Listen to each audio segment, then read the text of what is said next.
rassurer l'ensemble de la classe politique sur le sens vers lequel nous allons. Et malheureusement ici chez nous, quand on parle de concertation politique, on pense toujours au positionnement. Les concertations politiques sont un mécanisme récurrent, n'est-ce pas, de vie politique.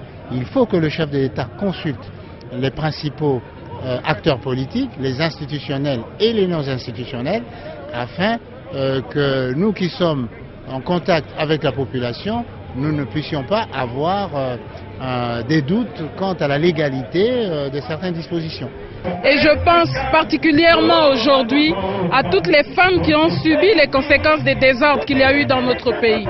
Aux mamans de Kisangani, Bukavu, Goma, Uvira, Kalemi, Kindu, et j'en passe, à celles qui ont subi les viols dans leur chair, à celles qui en sont mortes, à celles qui vivent avec la chair brûlée, cousue, à celles qui vivent avec le VIH-Sida qu'on leur a inoculé.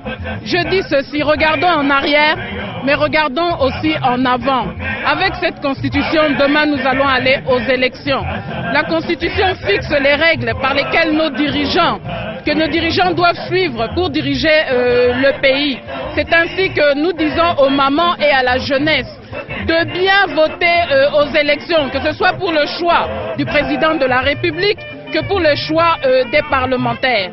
Il faut à tout prix que le président de la République qu'elles vont choisir ait les qualités d'amour du peuple, d'autorité, d'humilité pour pouvoir travailler avec toutes les institutions du pays.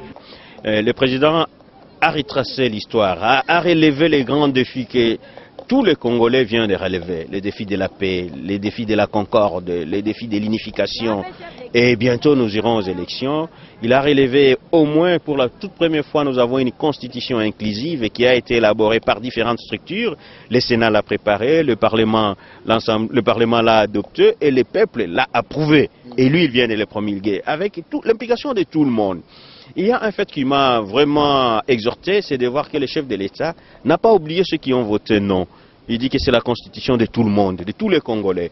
C'est ça un message d'unité, un message fort.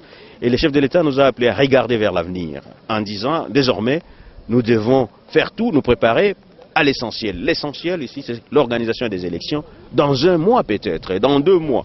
Et c'est la légitimité du pouvoir, désormais, va provenir des voix des urnes. Désormais, va provenir des voix des urnes. Lui-même, il a dit, il va s'impliquer.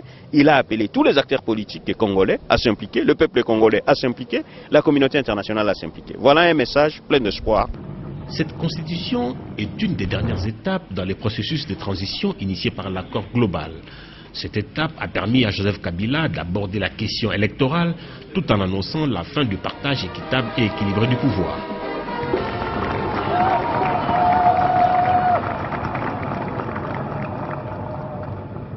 L'élégance en politique, et particulièrement en matière électorale, exige que les règles du jeu soient respectées, aussi bien en amont qu'en aval, car seul le peuple est souverain. Le pays vient finalement de rompre avec le provisoire qui les régissait depuis 1990. Les jalons sont posés, le chemin est totalement balisé. Il appartient maintenant aux acteurs politiques de démontrer leur génie pour que le souhait du peuple se transforme en réalité. Le temps du partage équitable et équilibré du pouvoir fait désormais partie du passé.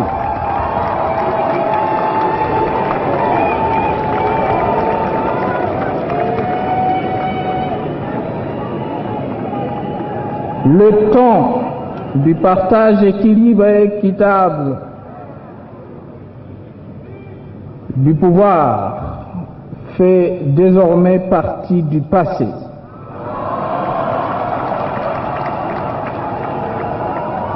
Tout se fera en fonction des choix que le peuple lui-même aura opérés.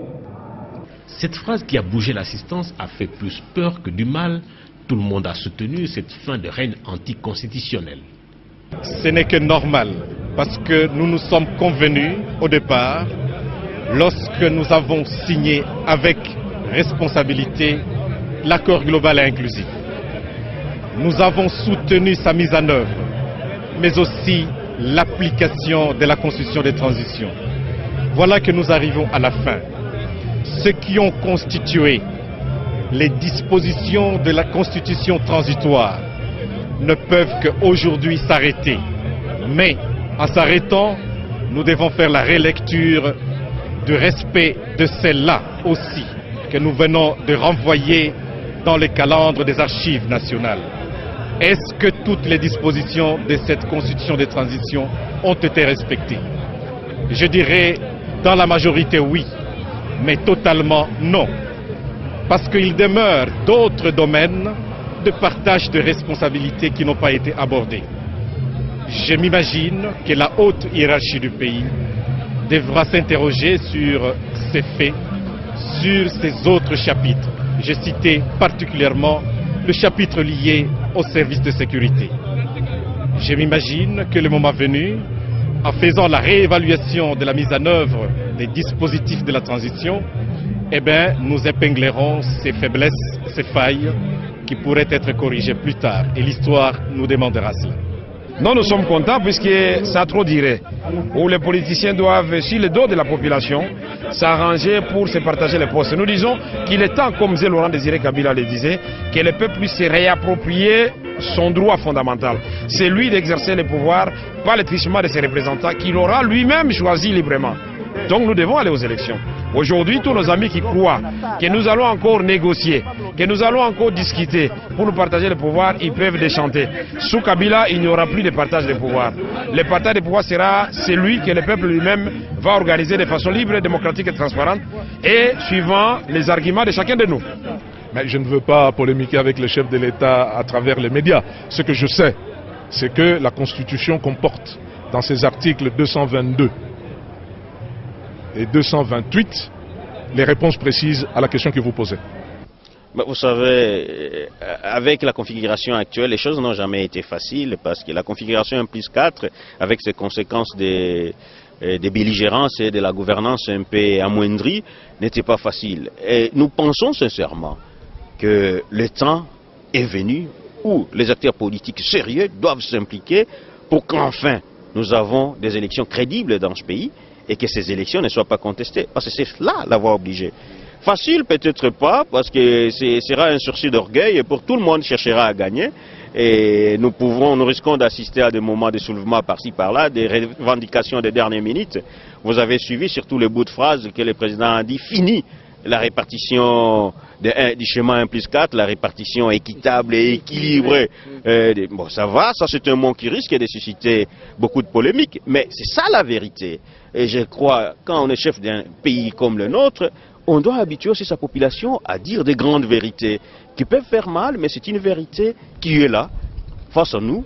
Désormais, le schéma 1+4 doit toucher à sa fin, avec ses conséquences des gouvernances un peu compliquées et des partages de pouvoir.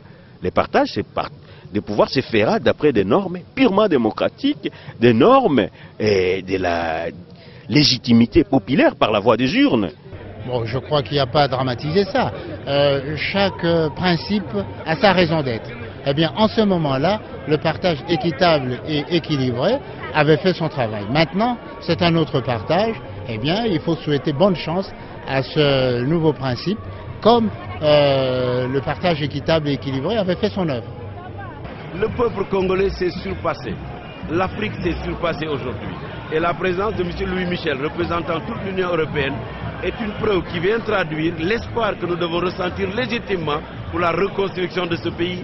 Et à travers cette reconstruction d'un Congo nouveau, de la Troisième République, en fait la prise en main de l'Afrique par elle-même. Fermeture des bancs par le commandant des troupes, le défilé militaire peut enfin commencer.